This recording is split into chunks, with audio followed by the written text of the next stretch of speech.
cr101radio.com, podcasts, and more. 2. The Great Subversion. In Rome during the Second Punic War, 218 to 201 BC, a secret and very powerful movement was accidentally discovered just in time to save Rome from a violent revolution and destruction. Most of Rome's leadership had been marked for death.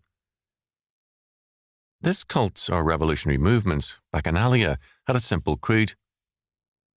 The holiest article of their faith was to think nothing a crime. Members proved their faith by committing all kinds of sexual crimes.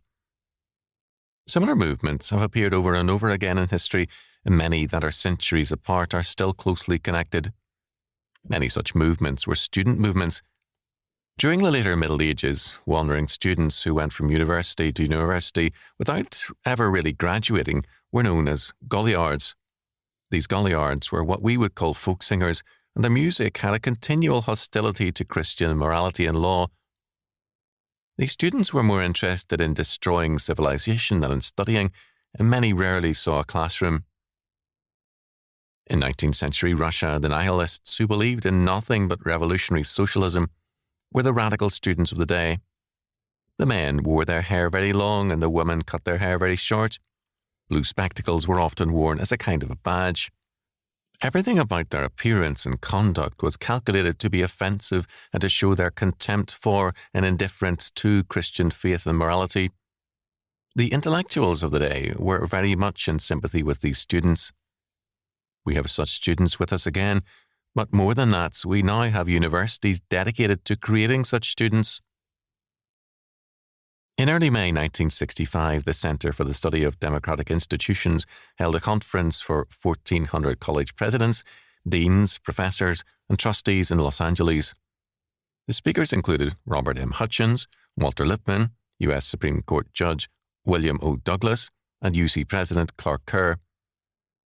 The feeling of the conference was that the university should spend less time at research and more on influencing voters and remaking the country. An English educator, Sir Eric Ashby, emphasised as the first purpose of any university revolution, quote, "The true function of a university is not to preserve and consolidate the social status quo, but to question and disrupt it. The real purpose of education is thus continual revolution." The roots of this movement go back to Eden. Satan's temptation was, "Ye shall be as gods, knowing good and evil." Genesis 3:5.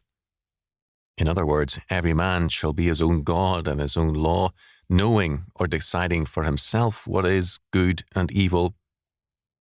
If there is no sovereign God over all creation, then there is no absolute law over all. If there is no law, then there is no crime, and anything goes. This is the simple foundation of all these movements. No God means no law and no crime, therefore everything goes. All these movements have a grimly uniform history. They destroy themselves and whoever stands with them. For the world is under God's law, and St. Paul's warning still stands. Be not deceived, God's not mocked, for whatsoever a man soweth, that shall he also reap. Galatians 6:7.